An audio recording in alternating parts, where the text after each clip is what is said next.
उद्योग क्षेत्राला बूस्टर मिळणार, 40,000हून अधिक रोजगार निर्माण होणार। मुंबईतील स्टील महाकुंभ कार्यक्रमात मुख्यमंत्र्यांच्या उपस्थितीमध्ये 9 कंपन्यांशी 80,962 कोटींचे करार। मुंबई अहमदाबाद महामार्गावरील वाहतूक कोंडीचा नाहक बळी, रुग्णवाहिका वाहतूक कोंडीमध्ये 5 तास अडकल्यानं चिमुकल्याचा दुर्दैवी मृत्यू। उपमुख्यमंत्री शिंदे मुंबई अहमदाबाद महामार्गाची पाहणी करणार, वाहतूक कोंडीमुळे चिमुकल्याच्या मृत्यूनंतर घटना घडली।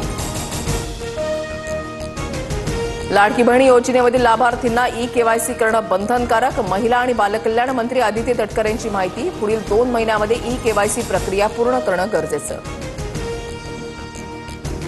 नाशिकमध्ये सिंहस्थ कुंभमेळ्यासाठी समिती गठीत, गिरीश महाजन समितीच्या प्रमुखपदी तर शिवेंद्रराजे भोसले, भुजबळ, कोकाटेंसह दादा भुसे, उदय सामंत समितीमध्ये।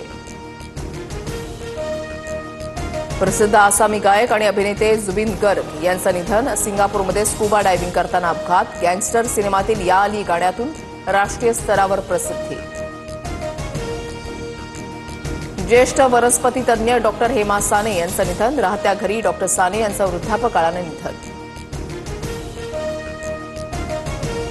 महाराष्ट्रामधील जनतेच्या मनामनावर राज्य करणारा TV9 मराठी TRPमध्ये नंबर 1, जनतेच्या विश्वासावर TV9 मराठीची अव्वल स्थानी झेप।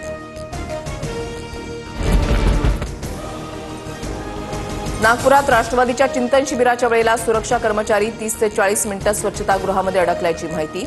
आरडाओरडा केल्यानंतर इतरांनी कर्मचाऱ्यांची सुटका केली। नवरात्रोत्सवाच्या पार्श्वभूमीवर मुंबईमध्ये आजपासून 2 ऑक्टोबरपर्यंत अवजड वाहनांना बंदी। ठाण्यातील कोपरी, मुंबईतील कांजूरमार्ग आणि मानखुर्द वाहतूक विभागाच्या हद्दीमध्ये आदेश लागू।